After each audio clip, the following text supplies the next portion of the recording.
Hər kəsə salam.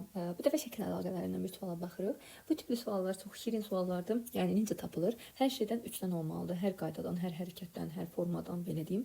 İndi birinci nə edirəm? Başlarına baxıram. Başlarına fikir versəz, baxın 1, 2, 3 dənə üçbucaq var. Sonra keçirəm digərlərinə. Məsələn 1, 2, 3 dənə dairə var. Amma kvadratdan görsəz 2 dənədir. Deməli başı mütləq kvadrat olmalıdır. A və D variantları qalır. Digər variantları silirik. Artıqları silək ki, bir də mane olmasın.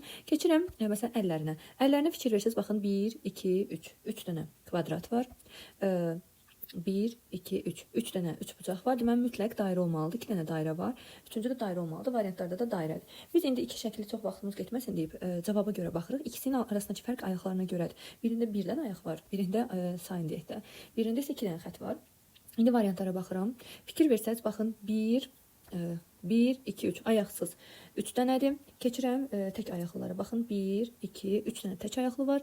İndi keçirəm buna baxın 1, 2 dənədir. Deməli mütləq bundan olmalıdır. Ona görə də A variantı səhvdir. Düzgün cavab olur D variantı.